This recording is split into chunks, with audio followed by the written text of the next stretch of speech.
जो जो अस्साम में हो रहा है चाइल्ड मैरिजेस क्रैकडाउन पे 2000 से ज़्यादा लोगों को अरेस्ट किया गया, 4000 से ज़्यादा केसेस हुए, इसमें थोड़े मौलवी भी अरेस्ट हुए बोल के सुनने में आ रहा है। What would you like to say? देखिए, 6 साल से तो आसाम में बीजेपी की हुकूमत है। 6 साल से आप क्या कर रहे हैं? 6 साल से आपका फेलियर है ये। और दूसरी बात ये है कि आप कितने स्कूल खोले? आप स्कूल ही नहीं खोलते। आप मदरसों को तोड़कर, या तो इलीगल बोल के तोड़ देते उसको, या मदरसों को स्कूल बनाए। आप कितने नए स्कूल्स बनाए? इम्पोर्टेंट ये मसला है। और 4000 केसेस आप बुक कर रहे, अब सीएम बोल रहे 8000 केसेस। अच्छा, जिसको आप जेल को भिजा रहे, वो जो शादी हो गई उसका कौन देखभाल करेंगे? सीएम करेंगे क्या? उनका देखभाल कौन करेगा? उस बच्ची का देखभाल कौन करेगा? शादी तो ख़त्म नहीं होती, वो शादी तो रहेंगी। उनका देखभाल कौन करेंगे? स्टेट करेंगे क्या? 6 साल से आपकी सरकार है। फेलियर ऑफ द स्टेट है ये। ऊपर से आप और एक उन पे मुश्किलात के पहाड़ उन पे आप डाल दे रहे पूरा।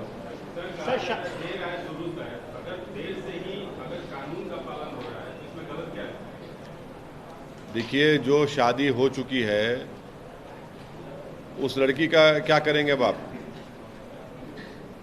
क्या करेंगे? लड़की को आप कौन देखभाल करेगा उसका? चाहे किसी समुदाय के हो, कौन देखभाल करे? 6 साल से तो आपकी सरकार है ना। आप 4000 केसेस बुक कर लिए, अभी और 4000 करने का आप बोल रहे हैं, तो फिर क्या करेंगे? फिर कौन देखेगा उसको? उस बच्चे को कौन देखेगा? और स्कूल क्यों नहीं खोलते आप? नया स्कूल क्यों नहीं खोल रहे आप? नया स्कूल खोलिए। कौन रोक रहा है आपको? ये आसाम में बीजेपी की सरकार जो है एक बायस सरकार है मुस्लिम्स के लिए। अपर आसाम में इन्होंने लैंडलेस लोगों को लैंड पट्टा दिया। लोअर आसाम में क्यों नहीं दे रहे भाई? आप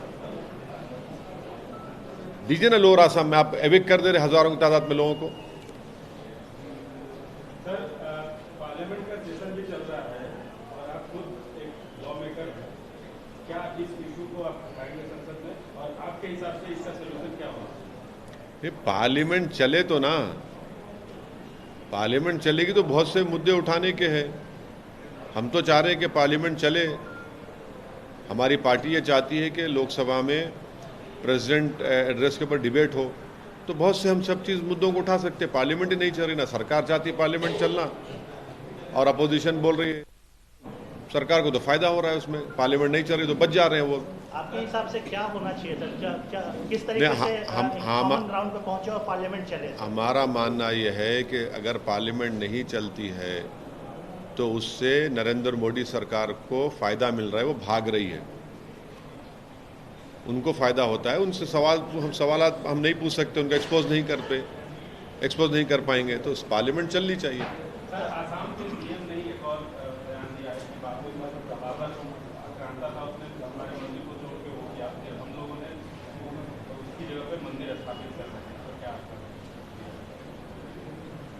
भारत को जब आज़ादी मिल गई अंग्रेज़ों की 200 साल की गुलामी के बाद, और उस आज़ादी की लड़ाई में संघ के लोगों ने कोई हिस्सा नहीं लिया था। 6 दिसंबर 1992 को बाबरी मस्जिद को किसने तोड़ा? वो बोले। और सुप्रीम कोर्ट ने इसको क्या कहा था? उस डेमोलिशन को एक एग्रीगेस एक्ट कहा था, अनलॉफुल एक्ट कहा था। ये फैक्ट है। और जब कोर्ट में केस चला तो कोर्ट एक अजीब फैसले पे आ गया। लोअर कोर्ट के किसी पे जो एक्यूज थे सबको बरी कर दिया, और ये मोदी सरकार उस पर अपील भी नहीं करती। 6 दिसंबर 1992 को सुप्रीम कोर्ट को जाकर इन्होंने कहा था कि हम हाथ नहीं लगाएंगे मस्जिद को। आपने डेमोलिशन कर दिया और जितने एक्यूज थे पूरे बरी हो गए। आप अपील भी नहीं करते। तो 6 दिसंबर 1992 को बाबरी मस्जिद को शहीद किया गया था। और आज़ादी मिलने के बाद रात के अंधेरे में चोरों की तरह मस्जिद में घुसकर उस पर कब्जा किया गया, और उस वक्त के डीएम नायर साहब ने पूरी मदद की उस मस्जिद को सील करके। और बाद में वो कलेक्टर साहब नायर साहब जनसंघ से एमपी भी बने। ये उसकी हिस्ट्री है। चीफ मिनिस्टर नहीं नहीं, ये इसका डेमोलिशन उस जगह पर, जिस जगह पर बाबरी मस्जिद बनी, सुप्रीम कोर्ट ने कहा कि कोई मंदिर को डेमोलिशन नहीं किया गया था। ये झूठ बोल रहा है चीफ मिनिस्टर, ये उसको सुप्रीम कोर्ट जजमेंट पढ़ना चाहिए। झूठ बोलने के आदी हैं। कहाँ कहा सुप्रीम कोर्ट ने कि मंदिर तोड़ी गई थी? झूठ बोल रहे हैं वो। मस्जिद तोड़ी गई थी 6 दिसंबर 1992 को, फेथ की बुनियाद पर सुप्रीम कोर्ट ने दे दिया। और मैंने उस वक्त भी कहा था कि इस जजमेंट के बाद बहुत से इश्यूज खुल जाएंगे। हम देख रहे हैं इश्यूज खुल गए। क्या हो रही है? मंदिर स्थापित हो रही है। हाँ, तो क्या किसी संवैधानिक पद पे बैठे हुए आदमी को इसके बाद इसको दूर देना, इस मसले पर बात करना? नहीं, देखिए ना, वो तो असल मुद्दों पे बात नहीं कर पाएंगे। असल मुद्दे क्या हैं? बीबीसी का वो वीडियो है। असल मुद्दे क्या हैं? बेरोजगारी है, असल मुद्दे महंगाई है, हाँ, असल मुद्दे मिस गवर्नेंस है। तो उसका कवर अप कैसे करेंगे? राम मंदिर बोल दो। कब तक भी इसके पीछे छुपेंगे लोग? कब तक भी इसके पीछे छुपेंगे? अगले साल 1 जनवरी को राम मंदिर का बताया जा रहा है। वो मुझे नहीं मालूम उसका क्या होगा। क्या 2024 को चुनाव? हाँ, देश में एक और मसला बड़ा चर्चा में है, अदानी साहब को लेकर, और सुना है कि ऑल पार्टी मीटिंग हो रही है, उसमें आपको बुलाया गया है। कौन कर रहा है ऑल पार्टी मीटिंग? कौन कर रहा है? प्रधानमंत्री से ऑल वो बुला रहे हैं। गवर्नमेंट बुला रही है ऑल पार्टी मीटिंग। गवर्नमेंट बुला रही है। खबर आ रही है। हाँ, तो ऑल पार्टी मीटिंग हुई तो हमको भी आएगा, हम भी जाएंगे। सर, पार्लियामेंट में उठाना चाहिए कैसे सर इस हाँ। मुद्दे को? एफपीओ देश के सामने, इस पर कुछ आपको क्या आप इसको कैसे देखें? अरे पार्लियामेंट चले, पार्लियामेंट में बोलेंगे इस बारे में हम। पार्लियामेंट में असल इसको अलाउ करना चाहिए कि नहीं करना चाहिए? क्योंकि सर एफपीओ के बाद बहुत सारे लोग कंफ्यूज है कि उनके शेयर्स रखना चाहिए, बेचना चाहिए, लेना चाहिए। तो इस मुद्दे पे पार्लियामेंट पे डिस्कशन होना चाहिए क्या? ऑपोजिशन की भी ये मांग है। पार्लियामेंट में वो डिस्कशन होना चाहिए, क्यों नहीं होना चाहिए? बिल्कुल होना चाहिए। बुरी बात क्या है इसमें? होना चाहिए ना। आप क्या अपील करेंगे सर? अरे होना चाहिए भाई, क्यों नहीं होना चाहिए? सर, आसाम में जो चाइल्ड मैरिजेस का इश्यू, उससे रिलेटेड ये एक और इश्यू है सर, बिल मैरिज इंक्रीज, वो तो स्टैंडिंग कमेटी में है ना। स्टैंडिंग कमेटी का है। तो क्या आप उसका समर्थन करते हैं कि 18 से 21 साल होना चाहिए? और इसका जो आप आसाम में जो नहीं, अभी तो वो देखिए, वो तो स्टैंडिंग कमेटी में है अभी। आप ये बताइए कि लड़का और लड़की को अपना सेक्सुअल रिलेशनशिप करने का एज क्या है? बताइए, एज क्या है? 18 ईयर्स। हाँ, आप शादी कब करेंगे? 21। हाँ, ये क्या बात है भाई? समझ में नहीं आता हमको, क्या बात है फिर ये? और क्या लगता है, यूनिफॉर्म सिविल कोड लाने की तैयारी कर रही है सरकार सर? क्या क्या तैयारी? अरे जिसकी तैयारी करना है, जो अब भूचाल आने वाला है, इकोनॉमी पूरे दुनिया में रिसेशन होने वाला है, उसकी तैयारी करिए ना आप। चीन हमारे ज़मीन पे कब्जा करते जा रहा है, उसकी तैयारी करिए आप उसकी तैयारी करते ही नहीं है। 1000 स्क्वायर किलोमीटर डेमचाक में डेमसांग बैठा हुआ है, आप उसकी तैयारी नहीं करते। सर, बाबा रामदेव ने हाल ही में कहा था पार्लियामेंट में कि नमाज पढ़ते हैं मुसलमान और जाति सर्विस एक्टिविटीज करते हैं। ऐसा है ना कि भारत के प्रधानमंत्री श्री नरेंद्र मोदी हैं, तो इनको लगता है कि जब प्रधानमंत्री नरेंद्र मोदी है तो जिस किसी के बारे में अनाप शनाप बकना है, ख़ास तौर से माइनॉरिटीज़ के बारे में, मुसलमान, क्रिश्चियन और दलित के बारे में, इनको लगता है कि इनको एक राइट मिल चुका है बोलने का, बकवास करने का, झूठ बोलने का, नफरत फैलाने का। क्या मौलाना अबुल कलाम आज़ाद नमाज नहीं पढ़ते थे? क्या जौहर ब्रादर नमाज नहीं पढ़ते थे? क्या अल्लामा फजल खैराबादी इस्लाम के स्कॉलर नहीं थे? क्या मौलाना काफ़ी साहब, मौलाना काफ़ी, मौलाना हुसैन अहमद मदनी, ये सब क्या थे लोग जिनकी कुर्बानियों पर इस देश को आज़ादी मिली? तो इस तरह की बात करके, ये तो हर थोड़े दिन को इनका एक ही मकसद है कि मुसलमानों की तौहीन किया जाए। आरएसएस के general secretary sir Dattatreya Ghosh बोले, उन्होंने राजस्थान में एक इम्पोर्टेंट वक्तव्य दिया। उन्होंने कहा कि जो लोग बीफ खाते हैं उनकी भी घर वापसी संभव है, और एक तरीके से ये कहा जा रहा है कि बीफ को लेके जो इतना ज़्यादा हंगामा हो रहा है, ऐसा जरूरत नहीं है। और बीफ वाले, अरे भाई, आप $35,000 तो कमाते हैं ना सरकार एक्सपोर्ट करके, क्यों कमा रहे आप? उसमें डॉलर दिख गया तो खुश हो गए। डॉलर मिल रहा है ना आपको, 35,000 आपको करोड़ का डॉलर मिल रहा है एक्सपोर्ट से, उसके ऊपर आप खुश हैं। और फिर यहाँ पर अच्छा, नॉर्थ ईस्ट में आपकी सरकार है, वहाँ जाकर बोलिए। इनको ये बात राजस्थान में क्यों बोल रहे हैं? नॉर्थ ईस्ट में जाकर बोलिए ना, गोवा में बोलिए, आपकी सरकार है, वहाँ जाकर बोलिए ना। अब राजस्थान में चुनाव आ रहा है तो वहाँ पर माहौल गर्म करना। आप राजस्थान के चुनाव में आप किस तरीके से भूमिका रहने वाली है? अभी जा रहे हैं, अभी 18 तारीख को प्रोग्राम है, 2 दिन के लिए हमारा 2 दिन का प्रोग्राम है, वहाँ पर जा रहे हैं। कोई राजनीतिक तौर पर वहाँ पर भी क्या आप कर रहे हैं? हाँ, करेंगे ना, जहाँ इसीलिए तो जा रहे हैं ना। क्या मतलब किन मुद्दों पे और कैसे? बहुत से मुद्दे रहेंगे मैडम, बहुत राजस्थान के बहुत से मुद्दे हैं, वहाँ पर बोलेंगे। वहाँ पर पर्सनल लॉ बोर्ड मीटिंग में जा रहे हैं। हाँ, वो पर्सनल लॉ बोर्ड मीटिंग है, वो पर्सनल लॉ बोर्ड के रिप्रेजेंटेटिव स्पोक्स पर्सन आपको तफसीली जवाब आप देंगे। जा रहे हैं सर? यूनिफॉर्म सिविल कोड वो सब पर्सनल लॉ बोर्ड के स्पोक्स पर्सन आपको बताएंगे। मैं, जा रहे हैं ना? हाँ, मैं तो जाऊँगा। सर पार यूनिफॉर्म सिविल कोड के लेकर वो सब पर्सनल लॉ बोर्ड के स्पोक्स पर्सन तफसील बताएंगे आपको, वो उनका काम है। सर अदानी मसले, अदानी आपकी पार्टी महाराष्ट्र में काम करती है, नांदेड़ को आपका शहर जगह है, वहाँ पे BRS का आगाज होने जा रहा है, वहाँ पे मीटिंग होने जा रही है, उसमें सब पब्लिक मीटिंग करने वाले हैं। तो जा सकते हैं, वो क्यों नहीं जा सकते हैं? भारत में कहीं भी जा सकते हैं, मैं भी जा सकता हूँ, आप भी जा सकते हैं, वो जा सकते हैं, जा सकते हैं।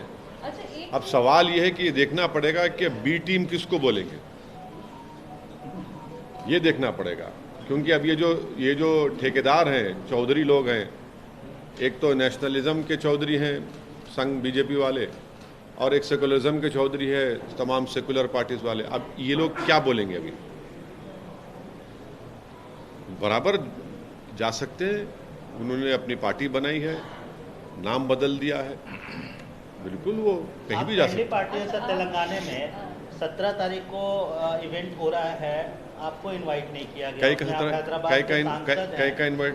नई सेक्रेटेरिएट का इनॉग्रेशन, इससे पहले खम्मम में मीटिंग होते, वहाँ आपको इनवाइट नहीं, उनके पार्टी की मीटिंग में मैं क्यों जाऊंगा? नहीं, उनमें वहाँ डीएमके को बुलाया जा रहा है, जेएमएम को बुलाया जा रहा है, सपा को बुलाया जा रहा है, जेडीयू को बुलाया नहीं, जा रहा है। राजू की पार्टी को नहीं बुलाया जा रहा। नहीं, सुनिए, नहीं, उनकी पार्टी का फंक्शन है, वो जिसको चाहे बुलाए ना बुलाए, उससे हमको क्या करना है? आपसे जब आप बोलते नहीं, अरे सुनिए ना, पार्टी का फंक्शन है, वो जिसको चाहते बुलाए ना बुलाए, हमको क्या करना है? मुकम्मल कर दीजिए बात को। सेक्रेटेरिएट का जो इनॉग्रेशन हो रहा है, हम मुबारकबाद देते हैं, माशाल्लाह से ताजमहल से ऊंची इमारत बनाई है हमारे चीफ मिनिस्टर ने। हम इतना ही कहेंगे कि उस सेक्रेटेरिएट के दामन में वो 2 मस्जिदें जिनको डिमोलिश किया गया था, हमारा एक ही रिक्वेस्ट है कि उस मस्जिदों को भी खोल दिया जाए। और चीफ मिनिस्टर ने वादा किया है, गवर्नमेंट ने वादा किया है, हाई कोर्ट में गवर्नमेंट ने एफिडेविट दिया कि वो मस्जिद बन रही है। तो हम उम्मीद यही करेंगे कि माशाल्लाह तेलंगाना स्टेट बल्कि पूरे इंडिया के लिए एक बहुत बड़ा एक एजाज़ की बात है कि इतना बड़ा सेक्रेटेरिएट बन रहा है। और उसमें हम ये उम्मीद करते हैं कि उन 2 मसाजिद को भी जो उस कंस्ट्रक्शन में डिमोलिश कर दिया गया था, उसको दोबारा बनेंगी और वहाँ पर नमाज शुरू होगी। सरकार का मसला है, वो उनकी पार्टी का अपना नहीं है, और आप शहर के एमपी, हाँ, तो आपको निमंत्रण मिलना चाहिए। अरे अभी आपको मिल गया क्या इनविटेशन? मीडिया को मिल गया? डीएमके सीएम को मिल गया सर। नहीं, आपको मिल गया क्या? डीएमके के सीएम को मिल गया। नहीं, देखिए, मैं तो मुबारकबाद दे रहा हूँ नए सेक्रेटेरिएट के खुलने पर गवर्नमेंट को आपके ज़रिए से। और हम ये रिक्वेस्ट कर रहे हैं कि वो जो 2 मसाजिद को डिमोलिशन किया गया था सेक्रेटेरिएट के कंस्ट्रक्शन में, उसकी तामीर होगी और उसमें नमाज शुरू हो जाएगी। और वाकई में बहुत, ये तो तेलंगाना के लिए नहीं बल्कि पूरे मुल्क के लिए एक एजाज़ की बात है कि इतना बड़ा सेक्रेटेरिएट बन रहा है, ताजमहल से ऊंचा है भाई वो, और एक मैसिव कंस्ट्रक्शन है वो, और रिकॉर्ड टाइम में वो मुकम्मल हुआ है। और हम ही ने कहा था उसका नाम अम्बेडकर के नाम से रखो, भूल गए आप लोग? सीएम ने उसको कबूल किया, अब वो नहीं बोलते आप। लेकिन सर, कबूल अगर किया। राजस्थान- हाँ, कबूल हो गया ना, अंबेडकर का नाम पड़ गया, बस है, काफी है। सर कबूल किए, मस्जिद भी बन गए, मगर नहीं नहीं, अब आप हम issue हमारा आप- सेक्रेटेरिएट जब खुलेगा तो उसमें एडमिनिस्ट्रेशन को फायदा होगा, जनता को फायदा होगा, अच्छा है ना। आप इश्यू बेस्ड सपोर्ट करते हुए आए सर बीआरएस पार्टी को, बहुत सारे मामलों में मस्जिद बन गया वहाँ पे, बन गया, आप देख लिए। हाँ मैंने देखा था सर, मैंने नहीं देखा नहीं, था। अब अगर आप देख लिए तो हमको भी देखने दो भाई, हाँ, हम सर। जाके नमाज पढ़ना चाह रहे सर हैं। मैंने देखा था, मैंने बाहर से देखा था, मस्जिद बन गया वहाँ पे। वेरी और गुड, उसका बहुत अच्छी बात है, पे बहुत अच्छी बात है। सर आप इश्यू बेस्ड सपोर्ट करते हुए आए, आपको क्यों दूर रखा जा रहा है? मतलब आपके बीच में कुछ नहीं, के दूर, खम्मम में भी आप नहीं थे। अरे खम्मम में मैं उनके पार्टी का प्रोग्राम है प्यारे। अब जैसा टाइम्स नाउ का कॉन्क्लेव हुआ, आप जिसको बुलाना चाह रहे बुलाते, नहीं बुलाते।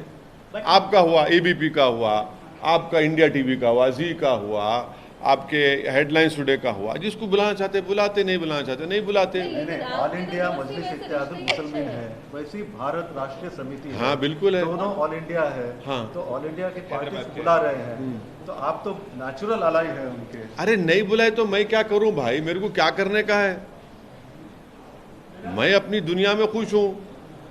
अब वो उनके पार्टी का प्रोग्राम है, अब आप समझा करिए बात को। सर जैसे सपा ने उत्तर प्रदेश में आपसे दूरी बनाए रखी, आरजेडी ने बिहार में आपसे दूरी बनाए रखी, हाँ। यहाँ पर बीआरएस आपसे दूरी बनाकर रखी है, तो बीआरएस और उनमें क्या डिफरेंस? आप दोस्त बोलते नहीं नहीं नहीं, हाँ, देखिए हम जिसको दोस्त बोले दोस्त बोलते रहेंगे, और जिसको अपना दुश्मन समझे, माने पॉलिटिकली अपोनेंट समझे, उसको पॉलिटिकल अपोनेंट समझते हैं।